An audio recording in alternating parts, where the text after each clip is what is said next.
that 4 days after the operation, you bought a Ford Territory. Bumili ka ba ng sasakyan na Ford Territory? Opo, Your Honor. Bumili ka ng Ford Territory? Yes, Your Honor. Binigay po ng business partner ko. May business partner po, Sino Your yung business partner mo? Ano pangalan? Full name? Hindi ko po pwedeng sabihin, Your Honor. Magkano Ford Territory ngayon? 1.3, Your Honor. Sa tagal ko na pong nagbabuy and sell ng mga motor, niregalohan ko lang po yung sarili ko kasi birthday ko. So ikaw nagregalo sa sarili mo? Mali Siya po. Kasi tinan mo kanina may nagregalo sa iyo, somebody na hindi mo masabi. Ngayon, sinasabi mo ngayon, niregaluhan mo sa sarili mo. Sinabihan po kami, Your Honor, na kung makakaligtas man po kami sa kaso, sa kanya daw po, Your Honor, hindi daw po.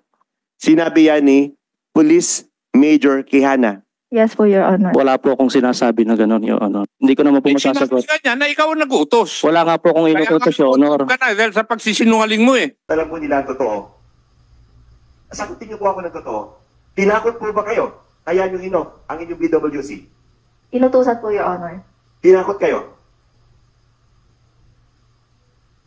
Inutusan po, Your Honor, at sumunod lang po ako sa superior ko. Tinakot kayo o hindi? I would like to remind you that you're under oath. Ayaw kong matulad ka doon sa kapalaran ng ibang mga kasamahan natin dito. So bilang isang batang pulis at bilang isang pulis na naniniwala ako na magsasabi ka ng totoo, tinakot ka ba para i-off mo ang body-worn camera? Hindi po, Your Honor. Inutusan po. Nung inutusan ka, alam mo ang tama at mali. Bakit mo sinunod na mag-off ng BWC? Under juris po, Your Honor. Bakit? Siya po kasi yung officer namin, Your Honor. Bakit mo sinunod kung alam mo dapat sumusunod ka doon sa tamang policy at protocol ng isang operation? Bakit mo kailangan sundin ang isang mali utos sa isang officer? Natakot po ako, Your Honor, na hindi po sundin. Ibig sabihin, tinakot ka kaya mo pinatay ang iyong BWC. Tama? Yes, Your Honor. Sino tumakot sa'yo kaya mo in-off ang iyong BWC? Pwede mo ba pakalanan sa harap ng nakararaming mga opisyal na narito sa atin yan? Police Major Quijana, Your Honor.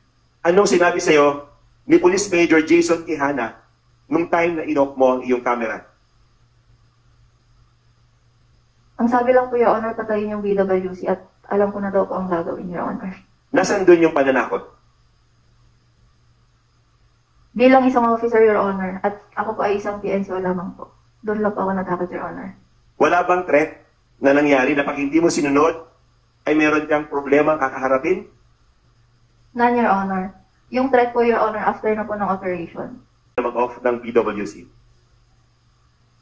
Under juris po, Your Honor. Bakit?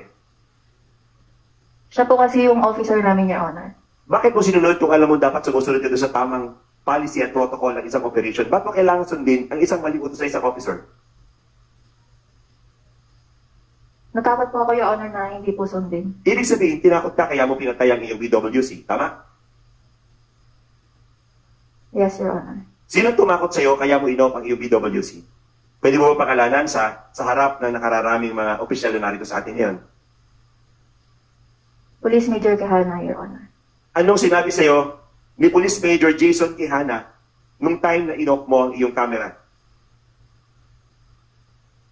Ang sabi lang po, Your Honor, patayin yung BWC at alam ko na daw po ang gagawin, Your Honor. Nasaan doon yung pananakot? Bilang isang officer, Your Honor, at ako po ay isang PNCO lamang po. Doon lang po ako natakot, Your Honor.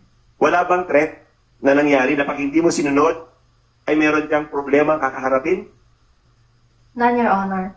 Yung threat po, Your Honor, after na po ng operation. Anong threat ang sinabi? Sinabihan po kami, Your Honor, na kung makakaligtas man po kami sa kaso, sa kanya daw po, Your Honor, hindi daw po. Sinabi yan ni Police Major Quijana.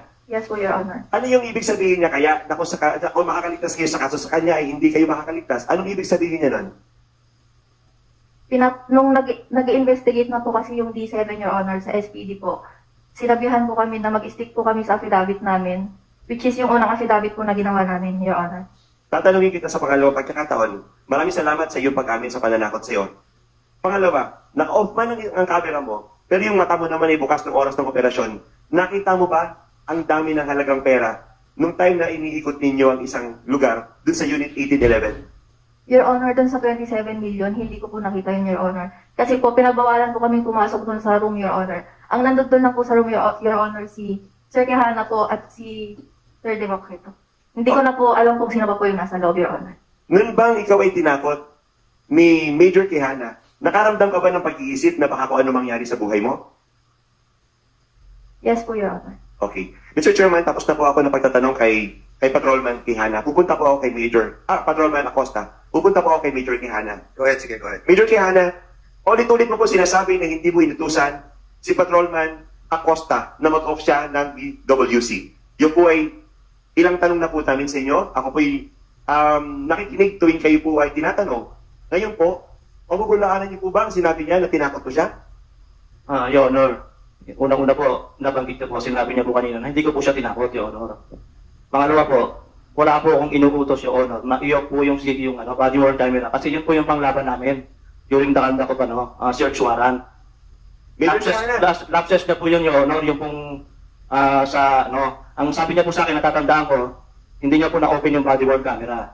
Major Quijana, malinaw po ang sinabi niya na during the operation, sinabi niyo na i-off ang camera. Then after that, after the operation, sinabi niya na nagbanta kayo na kung makakaligtas man sa kaso, sa kanya ay sa iyo ay hindi siya makakaligtas. Your Honor, yung pong sa pag-off po ng body worn camera, ulitin ko po, Your Honor. Under oath po ako, wala po akong binabanggit na mag-close ng body worn camera. Yung pong pangalawa na nung natapos na po yung operation at nag-iimbestiga na po sila sa amin, nabanggit ko po yun na yung sinasabi niya. Kasi po, may naguhudas po sa amin sa operation. Kaya sabi ko po, mag-stick tayo doon sa operation na ginawa natin. Kasi search warrant naman yung ginawa namin. Mga Chinese yung hinuli namin. Wala naman silang illegal na documents dito na may pakita. Wala lahat sila, Your Honor. Pati po yung pera, hindi nila may paliwanag kung saan galing. Your Honor. Kaya po gumawa po kami ng mga request. Inumpleto po namin lahat. Proper po yung pagkakagawa ng trabaho namin, Your Honor.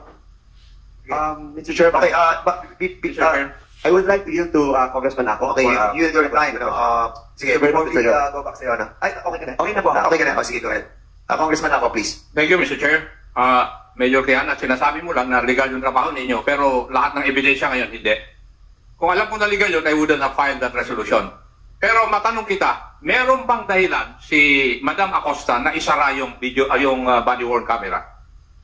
Anong dahilan niya kaya? Your Honor, wala nga po akong inuutos na i-off yung body worn camera. Sinasagot yung tanong ko eh. Ano kaya ang dahilan bakit si Madam Acosta papatayin niya yung body worn camera? Bakit po, Your Honor, siya po ang tanongin natin? Hindi ko naman po yung sasagot. Sinagot niya na ikaw ang nag-utos. Wala nga po akong inuutos, Your Honor. Dahil sa pagsisinungaling mo eh. Oh, mamaya, ako ang magtatanong din sa iyo. Your Honor, Kay Colonel Guevara, hindi pa ako eh. Kaya lang, kasi dun sa pagtatanong ni Honorable Arrogancia, gusto kong malaman, ano kaya ang nagbunsod kay Madam Acosta na patayin niya yung body worn camera? Your Honor, wala po akong... Kaya sa akin, na isang investigador, meron dahilan yun na pagpatay niya. At ang dahilan doon, nagsasabi siya ng totoo eh. Your Honor, naalala ko po, nabanggit na kasi noon na hindi niya na-i-open yung body worn camera.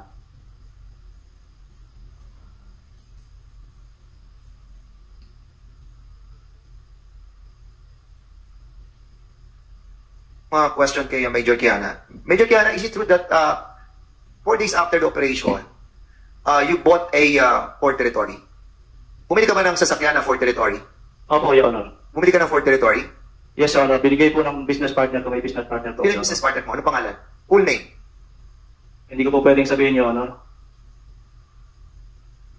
Tumanggap ka ng Ford Territory? Napakayaman naman niya para bigyan ka ng Ford Territory. Sino siya? Your Honor, Baka siya yung nakakaalam ng lahat ng ginawa niyong operasyon. Ha? Kaya binigyan ka ng Ford Territory. Sino nagbigay siya ng Ford Territory? Second lying mo na yan, ha? Gagawin ka na namin 30 days. Maniwala ka. Gagawin ka na namin 30 days. Sino nagbigay? Your Honor, may business po ako, Your Honor. Ano negosyo mo? Nagpapautang din po ako ng pera since 2009 pa. Saan ka nagpapautang? Sa Bulacan po ako, Your Honor. Taga Manila, Bulacan po ako. Meron din po akong business ng mga motor. Okay, kung meron kang negosyo, ang tinatanong lang namin sa iyo, okay? Sino yung nagbigay sa iyo ng Ford Territory? Brand new. After 4 days of operation, napaka-timing naman ang binigay na binigay sa iyo na sasakyan, Ford Territory pa, bago. Your Honor, sa tagal ko na pong nagbabayan sell ng mga motor, Niregalawan ko lang po yung sarili ko kasi birthday ko. So, ikaw nagregalo sa sarili mo. Mali na po. Kasi tinanong mo kanina, may nagregalo sa iyo, somebody na hindi mo masabi. Ngayon, sinasabi mo ngayon, niregaluhan mo sarili mo. So, okay, kung ikaw nagregalo sa sarili mo, saan mo kinuha yung pambayad doon sa Port Territory? Biniyaran mo ba ito ng cash or hulugan? Cash po, Your Honor. Cash. Okay, ang tanong ko sa iyo ngayon. Okay. Magkano sweldo mo? Your Honor, 91,000 po yata. Magkano loan mo? Nagsagat-sagat po ako ng loan, Your Honor, para po pandagdag din sa... Magkano natitira sa iyo? Take home. Huwag ka magsisinungalingan dito. Your Honor. Magkano take home mo? 9,000 to 10,000, Your Honor. See? Tapos nakabili ka ng cash na Port Territory. Magkano Port Territory ngayon? 1.3, Your Honor. Totoo ba na sinabi mo? Yung sinabi kanina ni Congressman Arrogancia, kung kayo ay makakaligtas sa kaso sa akin, di kayo makakaligtas. Kung kayo ay makakaligtas sa kaso sa akin, di kayo makakaligtas. Nakapatay na ba kayo ng mayor? Nakapatay na ba kayo ng vice mayor? Nakapatay na ba kayo ng kapitan? Totoo ba sinabi mo to? No, Your Honor. Hindi ko po sinasabi yan. Patrolman na Maumbong sa Patrolman Cariaga. Kasi nabasa ko sa report dito na sinabidyo sa akin na sinabi nyo na nadinig nyo sa conference na pinatawag ni Colonel Quijana na binanggit niya na matakot kayo dahil nagpapapatay ako ng mayor, nagpapapatay ako ng vice mayor at kapitan. Mabuti na lang, hindi mga congressman. Ha? Sige, Patrolman na Maumbong, saka Patrolman na Cariaga. Kayo nabasa ko nandito. Yes po, Mr. Chair. Sinabi niya po yun, karugtong po nung binanggit niya po na kung sa kaso makakaligtas kayo, sa akin hindi. Ayun po yung in-state niya nun sa amin.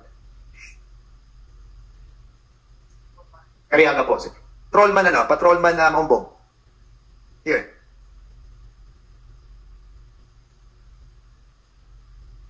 Sinabi niya yon? Opo, Your Honor. Patrolman na Garcia, saka si Patrolman na Sergeant Garcia. Sinabi ba niya yon? Yes, Your Honor. Saka yung sinabi niya, Your Honor, na may naghuhudas, he was referring to me, Your Honor. Okay. So, sino-sino ang mga nasa pre-conference nung sinabi niya yung mga bagay na yun? Alam niyo mga members of this committee, we have to dig deeper on this because kung meron siyang mga allegation na gano'n, and I think that was substantiated by, was it substantiated by Democrito and Desner? Kasi doon sa report na binasa ko, umaayon sila doon sa pagpatay sa mayor, sa vice mayor at kapitan. Doon po sa meeting na yun, Your Honor. Yes, Your Honor. At sino yung nag-umaayon sa sinasabi ni Major Quijana? yung dalawa niyang bata, Your Honor, si PSSU Desner at Democrito. Nandun naman po lahat ng personnel ng section, Your Honor. Tumaas ang kamay ng mga nandun sa conference. Kayo lahat. Would you confirm that Major Quijana said those statements? Lahat? Walang kumukontra? Taas ang kamay ng umaayon. Under oath kayo lahat, ha? Kasi to medyo mabigat tong akusasyon na pumatay ng mayor, pumatay ng vice mayor, at pumatay ng kapitan. Dexter, saka Democrito. For sure, hindi kayo agree, correct? Yes, Your Honor. Yes, Dexter. Yes, Your Honor. Major Quijana. Your Honor, wala po akong sinasabi na gano'n, Your Honor. Okay. Mr. Chair, Okay, Congressman ako. may I ask the IDM to get the assignments of You proceed, Major, the chair recognize Congressman Sergio. Go ahead.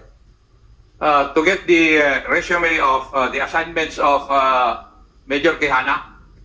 And could you find out whether mayors, vice mayor, barangay captains died in his place of places of assignment, pati yung province niya? Your Honor, we will comply. Doon sa assignment niya, taka sa probinsya niya. Yes, sir. Doon sa kung saan siya mga na-assign pati sa Yes, places of... yun ang kuwan. Yes, sir. Matingnan natin. Yeah. And we would like also to add, General Nartates, no? And that the whole group of PNP, this calls for an alarm.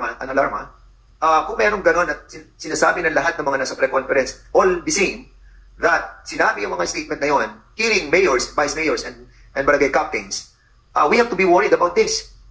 Dahil baka ito yung pinagsisimulan ng mga napatay ng mga mayor na hindi nagkakaroon ng resolusyon. You have to dig deeper on this. Dahil nakakabahala to. itong salitang to na nakita ko lang ngayon. And luckily, it was propounded by Congressman Arrogancia. I hope that we will be digging deeper on this. General Tatas, please. Yes, Your Honor.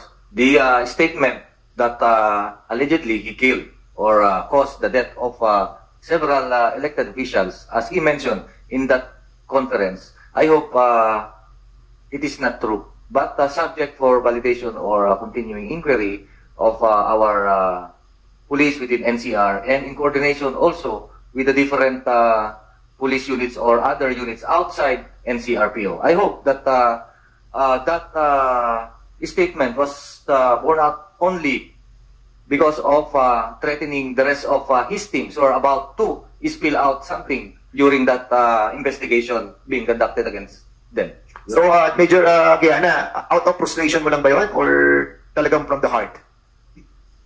Yung nabanggit ko po, Your Honor, na sinasabi ko kasi po, natapos na po yung operation namin, nag-iimbestiga na po.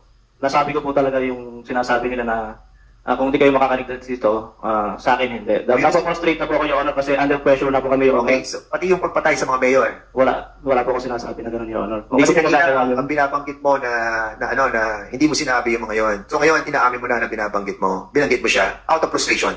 Yung nauna lang po, Your Honor. Pero yung sa mga... Correct. Well, I have to clear everything, you know. Sinabi natin kanina, yung kung hindi kayo nakaligtas, kung makakaligtas kayo sa kaso, sa akin hindi kayo makakaligtas. Kanina, dinidinay mo yun. But this time, sinasabi mo na out of frustration. That we understand. Pero yung sa mayor, vice mayor, sa kapitan, okay, sinabi mo, hindi mo sinabi yun. But this only proves that you you continue lying, and kapag nahuhuli ka na, inaamin mo din. Kaya nga dapat, in the first instance pa lang, huwag na kayo magsinungaling. The truth will set you free. Mr. Chair, I was about to make the same observation, Mr. Chair. Yes, a manifestation. Okay. Go ahead. That Major Quijana has been repeatedly making statements, then correcting it after when he's confronted with the other statements. My manifestation, my recommendation earlier now looks more enticing, Mr. Chair. We will be discussing that after. No? Siguro magkaroon tayo ng meeting, all the members of this committee afterwards. No? So, last question, Congressman Arrogancia, then Congressman Gonzaga, then Gonzaga, then Congressman Ako. Yeah, I'm not that finished to Major Quijana. Major Quijana, if the operation is legit at naroon sa good faith tayo na side, kailangan bang humantong tayo sa pananakot ng ating kasamahan sa operation na piling mo may naguhudas? Bakit kailangan may maghudas sa kasamahan mo kung maayos ang iyong operation? Your Honor, kasi maayos po yung operation na ginawa namin, Your Honor. Yung po kasing nabanggit ko kanina na si Garcia, Your Honor, sana po maipakita yun sa CCTV, yung copy ng building, na ilang beses po siyang bumaba ng building, 4 hanggang 5 beses po siyang bumaba ng building, na may dala pong pera, nakita ko po mismo sa jacket niya, Your Honor.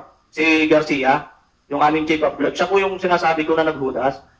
Kasi, pinongpronta ko po yan, pagkatapos niya pong gawin yon, dahil sinabi rin po ng mga tao, na si Master Garcia, 4 hanggang 5 beses bumaba ng building, na may dala ko. Nakita ko rin po sa jacket niya. Bakit po kayo? Kung nakita niyo po palang may dalang pera, bakit po noong moment na yon, hindi niyo po sa kinwestiyon at kailangang i-turn over niyo yung perang hawak niya at hindi niyo dapat siya pababain bilang kayo po ang team leader? Ako po yung deputy team leader, Your Honor. Pinahabol ko po siya, mabilis po siyang bumaba. Tapos kinonfront ko po sa opisina.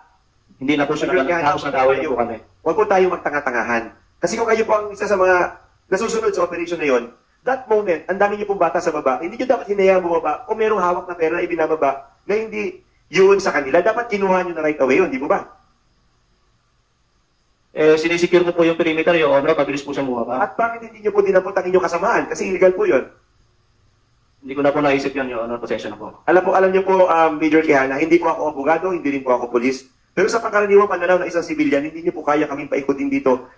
Ang inyo pong ginagawa, tinetesting niyo po muna ang tubig kung mainit o hindi eh. Hindi po ganun katanga ang committee ito para paikutin niyo, Major Quijana. Gusto ko lang pong tanongin ang inyo pong big boss, si General Roderick. Boss, ito po bang aksyon ng iyong mga bata ay dumaan sa inyo? Bakit po ito'y nagkaganito ang inyong operasyon? Mr. Chair, hindi po dumaan sa akin yung trabaho. Pinaalam lang po na magkakandak po sila ng application for search warrant sa baril po. Mag-a-apply po ng search warrant. Pero magkatapos po ng operasyon, alam niyo po na nagkaroon ng problema at error ng operasyon. Hindi po ba kayo nagkandak ng sarili niyong investigasyon? Nagkandak po kami ng sarili naming investigation as what other members said during the investigation at the D7. Nagkandak po kami, Mr. Chair. At nakita ko po ang inyong investigasyon at nakita ko rin po yung investigasyon ng NCRPO.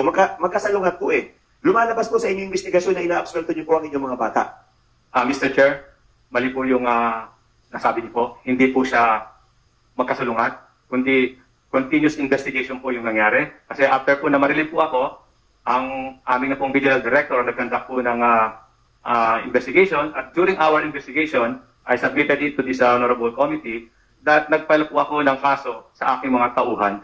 At meron pa po doon nakalagay, if ever that there is a criminal violations na committed evidence warrant, pwede po silang kasuhan. Kaya po yung aming report, kasunod po yung report ng aming butihing Regional Director. Kaya po, po kayo. Pwede po bang malaman sino po ang napailan nyo ng kaso sa inyong tauhan? We submitted po nung aming D7, nung special investigation team na binuo ko po, halos po lahat doon sa aming mga officers ay nakasuhan. At yun lang po talagang mga kasamahan namin nila sa DSOU na hindi naman po pumasok, wala po talaga doon sa operation na hindi po namin kinasuhan. Pwede po bang malaman ng pangalan ng mga nakasuhan? Nakasuhan po yung lahat po ng officers po doon. Pwede po bang malaman natin? At para po sa benefit ng mga nakikinig po, alam natin kung sino mga nakasuhan sa mga nakasuhan po ang chief ng DSOU, nakasuhan po yung kanyang deputy, nakasuhan din po ang yung Tambot Substation Commander si Major Magsalos, nakasuhan din po, nirecommend ko rin po makasuhan yung iba po nilang mga kasamahan na nag-participate during the conduct of operations na based na rin po sa lahat po ng affidavit submitted by the operating team po, Mr. Chair. Okay. Maraming salamat po, General. Mr. Chairman, yun lang po ang aking katanungan. Okay, so Mr. Chair, if I might interject now. with the good gentleman from Davao, the oral, allow? Okay, Congressman Busita. Thank you, Mr. Chair. Linawin lang po natin, General Mariano. So, nung kayo po ang District Director ng Southern Police District, nangyari yung insidente.